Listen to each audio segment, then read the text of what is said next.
Welcome to the EQ Fit podcast. Our mission is to equip people to prosper in every aspect of their life.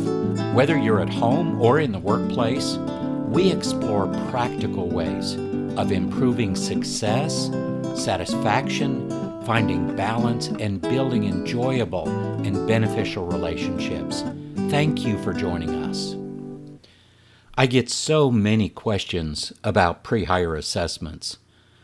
That may be because I've been using them and providing them for more than 35 years. Here are two statements that to me really stand out over that 35 years of using and providing pre-hire assessments to organizations and to my clients and people that I work closely with. Here's the first statement.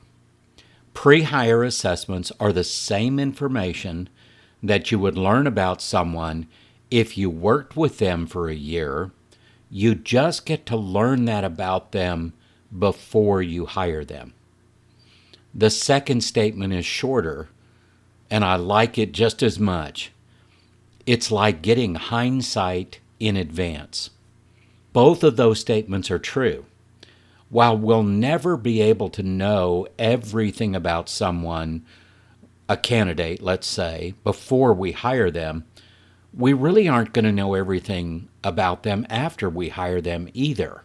There's a large portion of people's lives that we'll probably never get to know. But by using pre-hire assessments, we can gain valuable insights through validated and proven assessment tools that really provide a competitive advantage in the marketplace. Let me define pre-hire assessments. What do I mean by validated and proven assessments for hiring and selecting talent? Here are things that they are not. Number one, using one assessment only. There is no magic bullet out there. There is nothing that if you use that one thing, it's going to give you everything you need. It doesn't exist.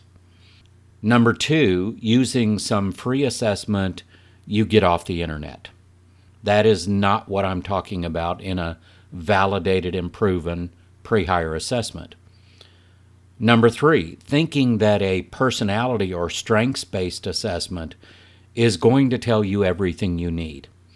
It's really unfortunate that a lot of organizations have been sold a bill of goods that says basically all you need is this personality assessment or all you need is this strengths-based assessment. It doesn't make a lot of sense, does it? In the first place, personality assessments are not a primary predictor of success. As a matter of fact, emotional intelligence is 2 to 4 times a greater predictor of success. So why would we only use something that is a secondary predictor of success? Some may call me a purist about assessments. That's okay. I'm okay with that. I like to think, though, that the better word to describe me would be a realist. Having used psychometric tools for such a long time, and literally with thousands of people, I have learned what they can truly measure, and I've also learned what their limits are. When I create a pre-hire or even a developmental assessment package for an organization, I start with understanding what they want to measure and how that impacts people, teams, culture, and the organization. So instead of starting with a predetermined assessment and then trying to make that work for whatever the need is, I start with what insights need to be gained to make the best possible decisions. The goal is to make the best people decisions that we can. I want to share a story with you, and this happened very recently. I was sitting with a group of leaders discussing what I do and the different assessments that I use. There were a lot of questions about how assessments can add value to the hiring process. One of the leaders is a longtime client of mine. When the other leaders learned this, they turned to him and they asked him about his experience. As you can guess, I was very interested in how he was going to respond. What he said was not what I expected. It was even better. Here's what he said. The one time we did not use Steve's assessments, it came back to bite us hard. How can you get a better testimonial than that? This is usually the time I want to express a bit of a disclaimer. And I think it's important, and I want to do the right thing by people. Number one, you have to ensure that pre-hire assessments are legal and within hiring regulations in your geographic area. Having said that, there are very few places in the United States and really in the world where this is not the case, where it's not legal and or right within guidelines to use pre-hire assessments. Pretty much all over the United States, these can be used with a few locations that are exempted. It's pretty easy to search this on the internet if you're interested, so feel free to do that. Or contact someone like myself who can help you walk through that and figure out, can we use pre-hire assessments in our geography? Number two, if you're adding pre-hire assessments to your hiring process, number one, ensure that they're role appropriate and that you use them consistently. This is the second thing in that statement, in the hiring process going forward. So make sure they're role appropriate and that you use them consistently. That's going to keep you within guidelines. And then the third thing to think about, never make an employment decision based on only one factor or only one piece of information. The best practice hiring processes include resume qualification, interviews, and I recommend multiple interviews, and assessments. What are good pre-hire assessments? Think of how you would go about making an important decision. What types of information would you need to have to make that important decision? Well, the same concept and approach applies to pre-hire assessments.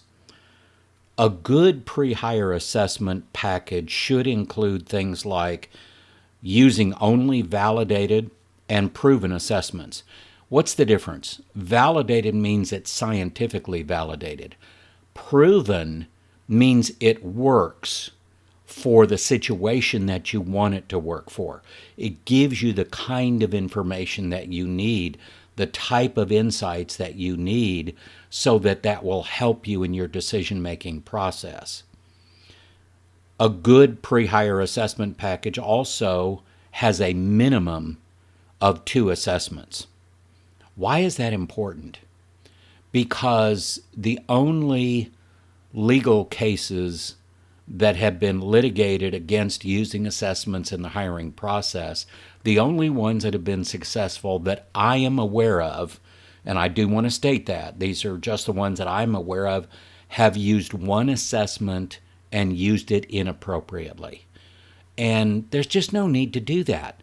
When you use multiple assessments and interviews and resume qualification and whatever else you add to your hiring process, then you're never going to get caught making an employment decision with just one element. And we would never want to do that anyway. Here's another thing that is included in a good pre-hire assessment package. It can be customized depending on the role, the culture, and the needs of the team or the organization. When someone tries to tell you that their one assessment or their set assessment package is exactly what you need for every situation, that's when you need to start looking at them with a little skepticism, because as you know, not everything is going to be right coming out of one tool. So, many people in the assessment world are kind of like everything's a nail because all they have is a hammer. Well, that's just not the case, and especially when we're making critical life decisions for people about employment, about leadership, about growth, about development, we need to be able to customize our assessment packages to meet those needs. And that's what a good assessment package does. And then the next one can be used past just the hiring process. Can it be used for onboarding? Can it be used for coaching? The data and the insights that you're getting out of this assessment package should be able to be used for other things. Onboarding, coaching, even development of the candidate after they're hired. This may seem overwhelming, but it's not. There are people like me who can help you walk through the assessment landscape and help you create real value and real return on investment through your hiring process. As a matter of fact, I have a term that I use. I call it hire for the right fit, or it's the real terminology I use on the website is EQ fit hiring. Finding ideal talent. That's what FIT stands for. It means don't hire to just a good fit. Hire for the right fit. And for more on this, you can go to my YouTube channel, look up the playlist that talks about EQ fit hiring. There's 5 different videos in that playlist that will walk you through kind of a best practices hiring process. So what can you learn from pre-hire assessments? That was a question that I got from those leaders. What can we learn if we do pre-hire assessments on candidates? Well, let's start with, have you noticed something about candidates? They're getting better at creating resumes. They're getting better and better at interviewing. I have. I've done thousands of candidate interviews in my lifetime. As good as my interview skills are, I still rely on assessments to get behind the mask, because everybody puts on the mask when they come to an interview process, whether it's phone or online through Zoom or Skype or something, or whether it's in person. Everybody puts on their best behavior and their best mask when they come to an interview. And getting behind that mask and really understanding who that person is and how they're going to show up in the workplace, that's the differentiator in good assessments. That's what they can do for us. We need those better insights so we can make the best decisions possible. So what can we learn in pre-hire assessments? Well, it's quite a list, to be honest about it. We can learn their preferred work style and their communication style, how they like to communicate. We can learn their leadership competencies. We can identify their fit to the culture of the organization. We can understand how their brain processes information. We can identify their probable behavior patterns in the workplace. We can identify their level of soft skills and how equipped they are with different soft skills. What are soft skills? They're thinking skills, decision-making skills, interpersonal communication skills, professionalism, leadership skills and competencies, relationship building skills. There's a lot of soft skills that are really important to predicting success in a candidate. We can look at competency in selected hard skills. There are many hard skills assessments out there that will help us understand how good their welding skills are, how good their computer skills with a specific type of software are, or even programming skills. Many, many different types of hard skills out there. We can understand how they show up to influence other people. I've created an assessment called the EQ Fit Sales Profile that shows how salespeople are showing up in 8 different success factors to influence other people. And that has become incredibly helpful for salespeople and sales teams to develop and equip themselves to better influence the buying process. We can figure out what motivates people and what demotivates them. We can learn that through pre-hire assessments. And we can identify their level and competency in critical skills like self-awareness, self-management, and self-direction. Let me ask a question here.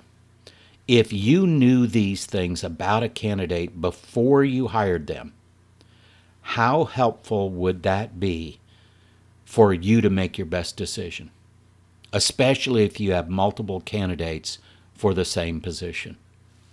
Probably a lot. It would probably help you a lot in selecting the best fit candidate. No, let me rephrase that.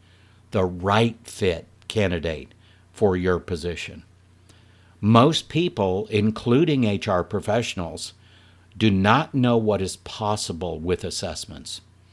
Most of the major corporations that I know of use some form of pre-hire assessment. That should tell us something. So let's shift our focus to the value and the return on investment if you decide to use pre-hire assessments or upgrade what you're already doing. I know turnover is a sore subject for many organizations. Back to my story about the different leaders that I was sitting down with and talking about assessments. One of the leaders asked the entire group, who in this room has made a bad hire in the last 12 months? Can you guess how many raised their hands? Every single leader in that room indicated that this has happened to them in the past 12 months. The cost of turnover has been calculated to be somewhere between 30% and 200% or more of the annual compensation for the role where someone was hired and did not work out. This doesn't even take into account the opportunity cost, what was lost in opportunities because it was a bad hire. Well, enough of focusing on the negatives. Let's turn to the positives here. The right pre-hire assessment package brings the following value and return on investment: reduced turnover and the related cost, more rapid onboarding of the new hire, reaching productivity more quickly with the new hire, better integration into the team and the organization, enhanced profitability, greater predictability of success, the ability to create a success pathway for the new hire using what you've learned in the assessment data. And these are just a few of the positives that we can get out of a pre-hire assessment package that is customized to learn what we need to learn for that role, for that culture, for that team, for that organization. Hindsight in advance. I love that phrase. I recently asked a group of people what their biggest challenges were related to hiring people. And then somebody came right back at me and asked me if I had a crystal ball to help them predict the success of people they wanted to hire. In a manner of speaking, I do, and we do. They're called pre-hire assessments. Are they 100% accurate in predicting the success of a candidate in a role? No. Nothing is perfect in this world. But let me ask you this. If you can increase your successful hire rate and reduce your bad hires by 20 to 60%, would that be worth it? It has been for many of the people I work with. Thank you for joining us for this episode. If you have any questions about this week's episode, or maybe a suggestion for future episodes you'd like us to explore, please contact us through our website at eqfit.org. For more information and inspiration, connect with us on LinkedIn, Facebook, and YouTube at EQFit.